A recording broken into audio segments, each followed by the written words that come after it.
Winston Churchill, The Last Lion.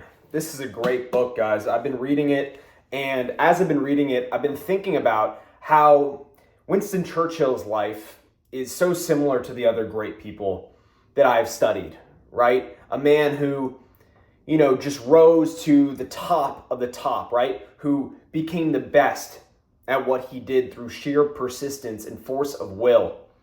And I've been thinking about some lessons that I've taken away from this book that I wanted to share with you guys, because I think that by studying the greats in history, we can learn lessons from them that can be applied to our lives, no matter what domain you're in, right? If you want to be the best basketball player in the world, if you want to be the greatest entrepreneur, if you want to be the best actor, right? It doesn't matter what domain you're in, what your chosen field is. We can pull away lessons from these people who have done great things, right? I don't just study great entrepreneurs. I study people like Winston Churchill, right? Napoleon, the greats in history.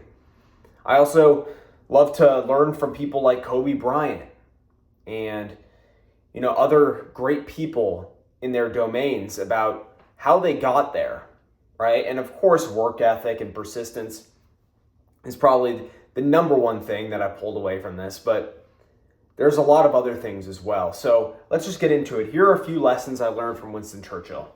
The first lesson, leveraging your relationships.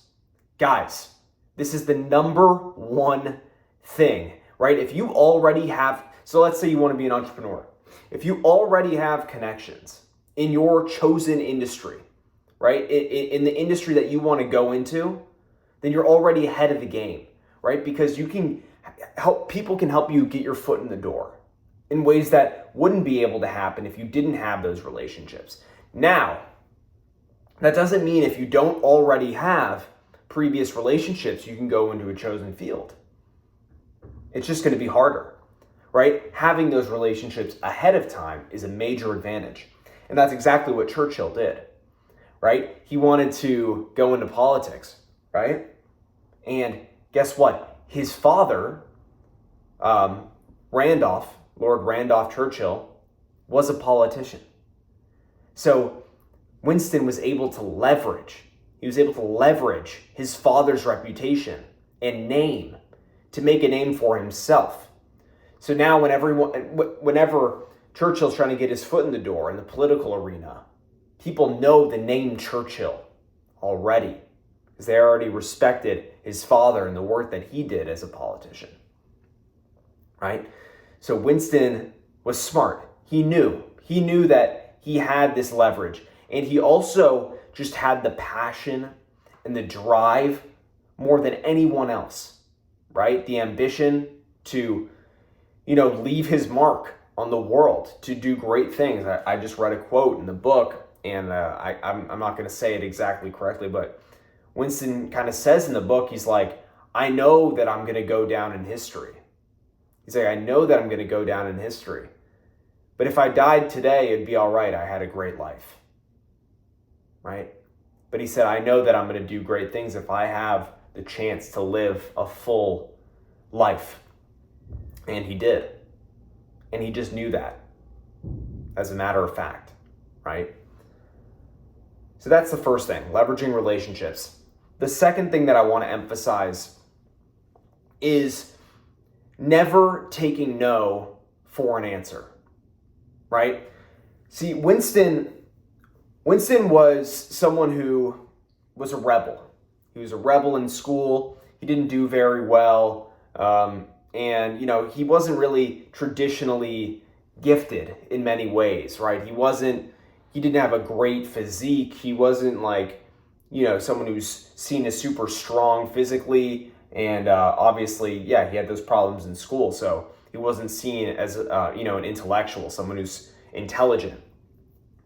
But Winston, through sheer persistence and not taking no for an answer, got to the highest ranks of society, which, you would have traditionally had to have been, in a certain kind of status. You would have had to, have these certain credentials, but Winston got his foot in the door.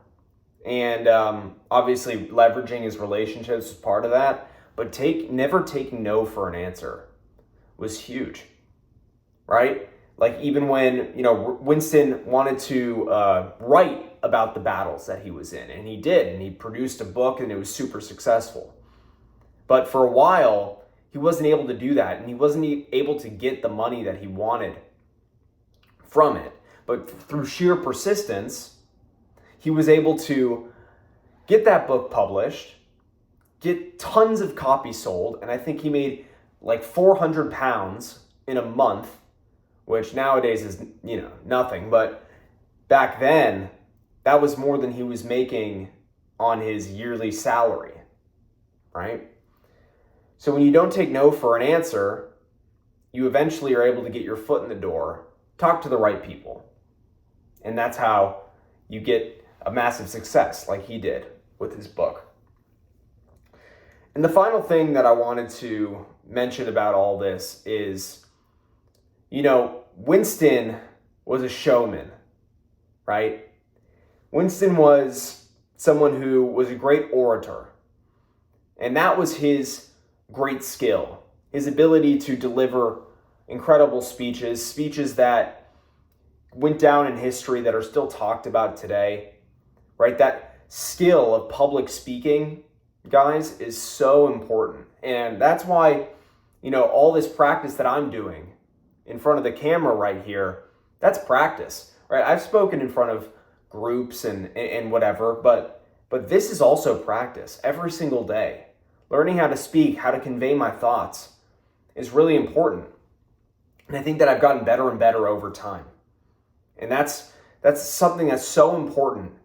That's probably the main reason why Winston was able to get where he got, right? Through the spoken word, through his ability to convey his message with conviction, right? With total confidence that he could do what he said he could do, right? So we do have to be competent. We have to know what we're talking about. We have to be confident that we can deliver.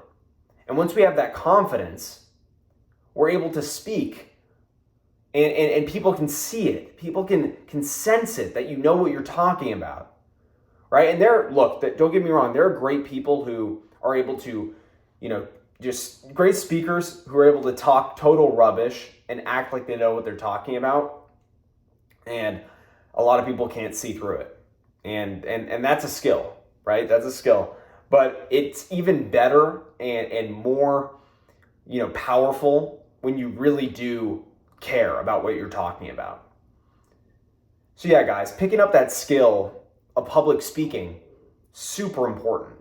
Super important. I've seen how much it's helped me in my life with becoming more confident, my ability to hold a conversation with people who are far ahead of me, right? A lot of us get nervous.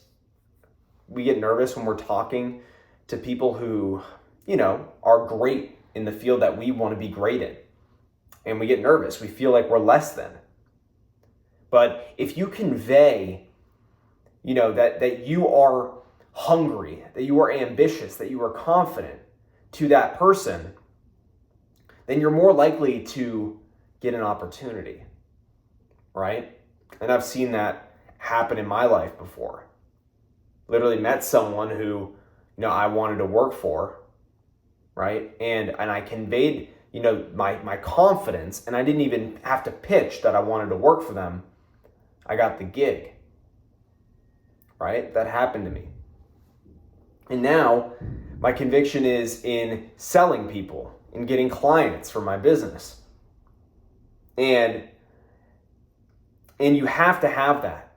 You have to have that. In public speaking, man, once you can speak in front of a crowd, talking one-to-one with someone, no matter how important you think they are, right? You realize that we're all just human beings, right? In a room of 10 versus a room of 100 versus a room of 1,000, 20,000, 50,000, I don't care how big the audience is. We're all just human beings. And, if you really care about what you do and you speak with that kind of confidence, man, the opportunities that are going to come to you, incredible.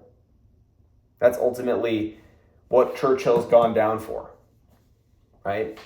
All of his speeches, all of, his ability to be courageous, to put himself out there, put himself on the line. At the end of the day, that's how we get to where we want to go. Put ourselves on the line. Be men of our word. And that's how we're going to do great things in this world, guys. So I hope you enjoyed today's video. The Last Lion, Winston Spencer Churchill by William Manchester. Would highly recommend it. It's a big read, 900 pages, I think, but so well worth it. You're going to take away so many lessons from it. And I'm going to do another part to this soon because this book is parts 1 and 2. So I'll be giving another review soon on part 2. And yeah, guys, I hope you enjoyed it. Again, Last Lion, go get it. I promise you won't regret it. Talk to you soon. Blaze of Cyan, signing off. Bye.